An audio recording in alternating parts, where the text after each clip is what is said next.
Pagi sekali Arsy sudah kembali pulang. Aku dan dia cuma menghabiskan waktu sebentar saja. Hari ini kami sibuk mau keliling RW untuk demo membuat cake. Sebenarnya aku nggak ikut sih, aku sibuk menghitung rata-rata pendapatan desa ini. Aku ditugaskan menyelesaikan itu dulu. Hari ini capek ya, kata Ana saat kami sudah berbaring di kasur. Syifa sih enak ya, cuma diem di posko, timpal Arini.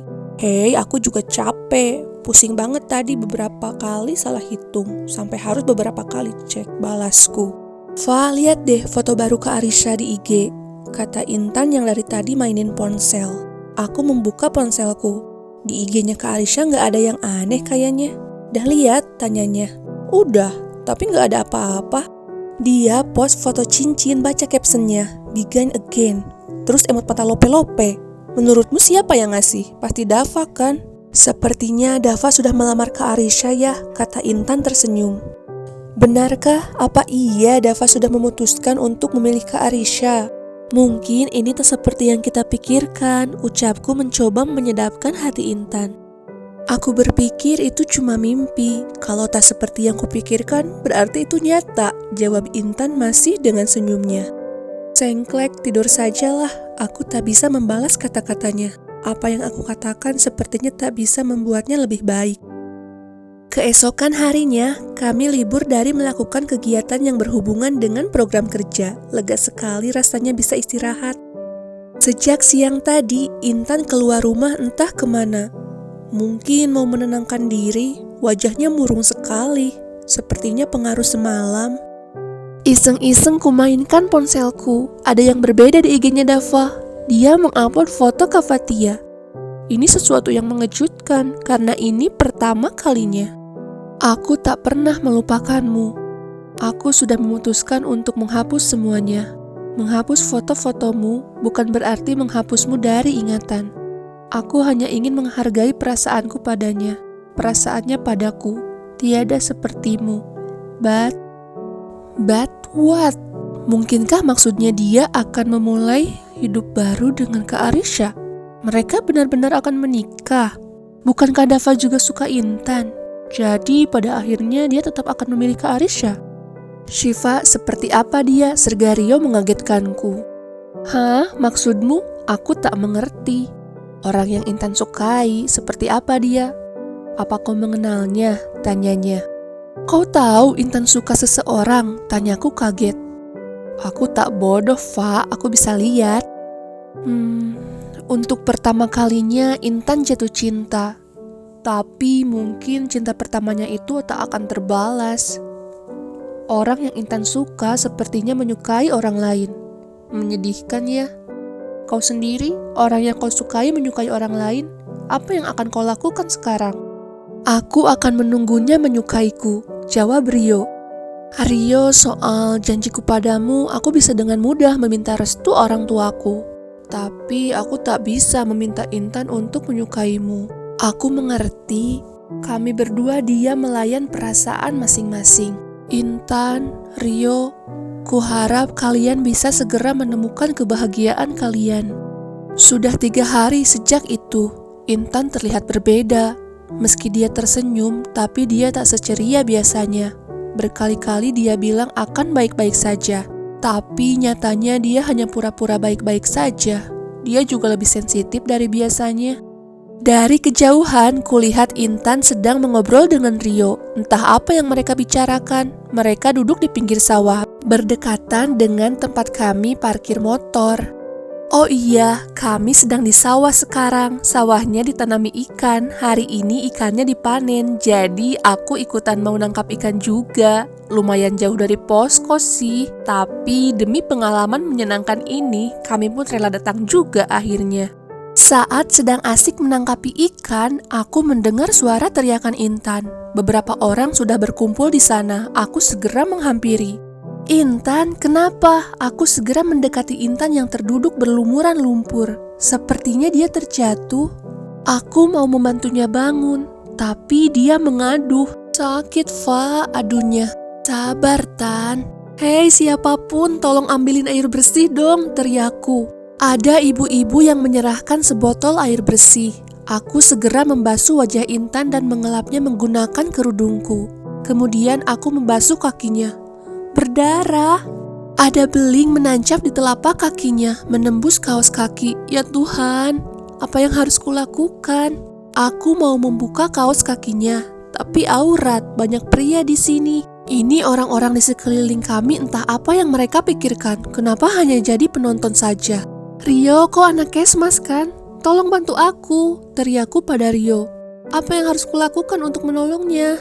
Rio sudah membungkuk untuk membantuku. Intan, sorry, aku pegang kakimu. Aku harus mencabut belingnya dulu, ucap Rio. No, bukan mahram. Aku menghalangi Rio. Darurat Syifa, bentaknya. Lagipun Intan pakai kaos kaki. Sekarang keluarkan saja dulu belingnya. Lalu kita balut lukanya agar tak pendarahan. Paham? Aku cuma mengangguk. Akhirnya aku menurut saja. Aku sudah menangis, bukan karena dibentak Rio. Aku tahu dia juga khawatir. Tapi karena aku tak bisa membantu Intan sekarang. Tuhan, kenapa di desa ini tak ada klinik? Klinik hanya ada di kecamatan, terlalu jauh. Aku merobek bajuku untuk membalut kaki Intan. Ayo kita bawa ke posko dulu, saran Ana yang juga terdengar sangat khawatir. Rio angkat dia. Stop! Seseorang menghentikan Rio yang hendak mengangkat Intan. Abang, ucapku saat melihat Dava ada di depanku sekarang. Apa yang terjadi, Fa? Tanyanya.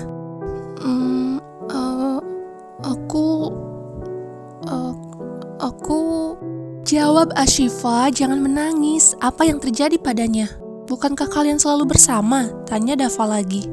Kenapa Dava menakutkan sekali? Aku nggak tahu. Tadi aku di sana.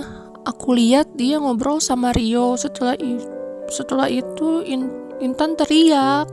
Terus aku kesini, dia udah jatuh dan terluka. Jawabku gagap sambil terisak. Dia yang namanya Rio, tanya Dava sambil menunjuk Rio. Aku mengangguk.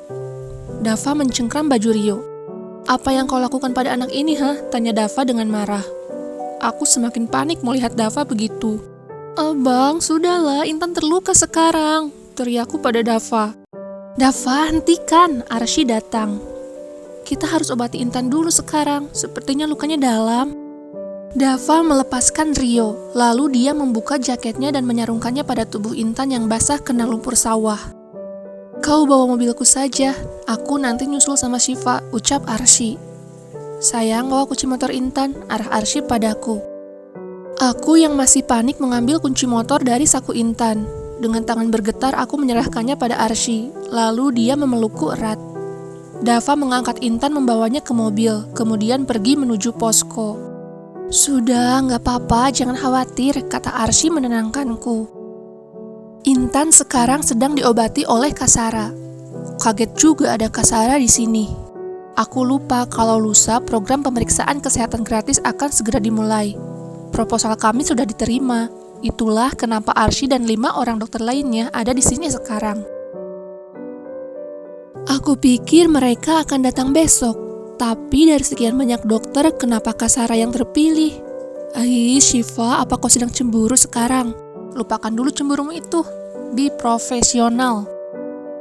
Hai, ini part bonus lagi. Masih cerita tentang Intan. Melihat postingan Kak Arisha dan Dava di IG membuat Intan terluka. Tapi dia tak mau menunjukkannya pada siapapun, termasuk Syifa. Dia sudah berjanji akan melupakan Dava. Menurutnya Kak Arisha paling mengerti Dava. Mereka terlihat sangat serasi di mata Intan. Aku akan menunggunya menyukaiku. Terdengar suara Rio yang sedang berbicara dengan Syifa di halaman belakang rumah. Waktu itu Intan memang sedang mencari Syifa. Niatnya untuk menghampiri Syifa diurungkan karena sepertinya Syifa dan Rio sedang mengobrol serius. Rio, soal janjiku padamu, aku bisa dengan mudah meminta restu orang tuaku. Tapi aku tak bisa meminta Intan untuk menyukaimu, ucap Syifa, membuat Intan yang sedang bersembunyi di balik pintu dapur itu tersentak. Rio menyukaiku, batin Intan. Aku mengerti, jawab Rio. Setelah mendengar jawaban Rio itu, Intan langsung pergi ke kamar. Masih terkejut dengan apa yang baru didengarnya. Dia memang menyukai Rio. tapi hanya suka begitu saja. Berbeda sekali dengan perasaannya pada Dava. Selama beberapa hari, Intan menjauhi Rio. Dia masih keliru dengan semuanya. Dia juga keliru dengan perasaannya. Dia bingung harus bersikap seperti apa pada Rio. Dia tak ingin menyakiti Rio. Mendengar Rio akan menunggunya membuat dirinya serba salah.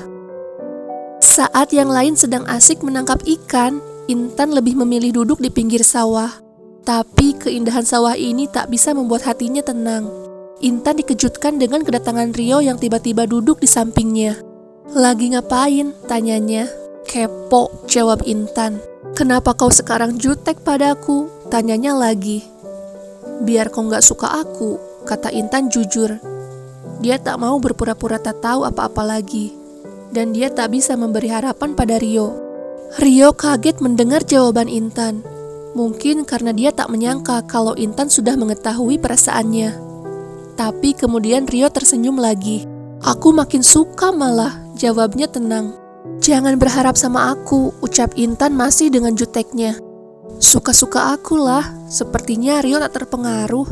"Ya udah, jodoh di tangan Allah, Tan. Aku tahu, aku akan sabar nunggu kau." "Tak usah." "Kenapa? Kalau udah jodoh mau gimana lagi?" "Jodoh di tangan Allah, tapi tetap harus diperjuangkan kan, bukan hanya diam dan menunggu.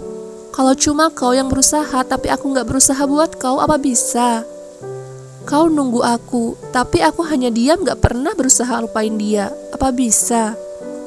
Sepertinya Intan sudah emosi, bukan marah. Tapi sepertinya dia mulai lelah dengan perasaannya sendiri. Wait, kau jangan baper bisa, sela Rio. Kita emang lagi ngomongin perasaan kan? Oke, kalau gitu, kau nyuruh aku berhenti berusaha terhadapmu kan? Apa kau bisa berhenti mengharapkan dia? Berisik, balas Intan. Gak bisa kan? Bego, ucap Rio. Emang, makanya aku gak mau kau ikut bego juga. Egois, cebik Rio. Intan sudah berdiri, hendak pergi. "Hei, kau enak-enakan ya di sini, bukannya bantuin nangkap ikan," kata Hani. "Bisa diem gak?" tanya Intan kesal. "Kau malah pacaran, sementara kami capek di sana tahu gak?" "Whatever," balas Intan. Bukannya Intan tak tahu kalau Hani dari tadi hanya teriak-teriak tak jelas, takut lintah, tak membantu, hanya merepotkan saja. Hani sengaja menyenggol Intan sebelum dia pergi. Intan yang tak menduga tindakan Hani itu tak bisa menjaga keseimbangan dan akhirnya jatuh ke sawah. Dia merasakan sakit di telapak kakinya saat mencoba berdiri. Seperti ada sesuatu yang menusuk kakinya.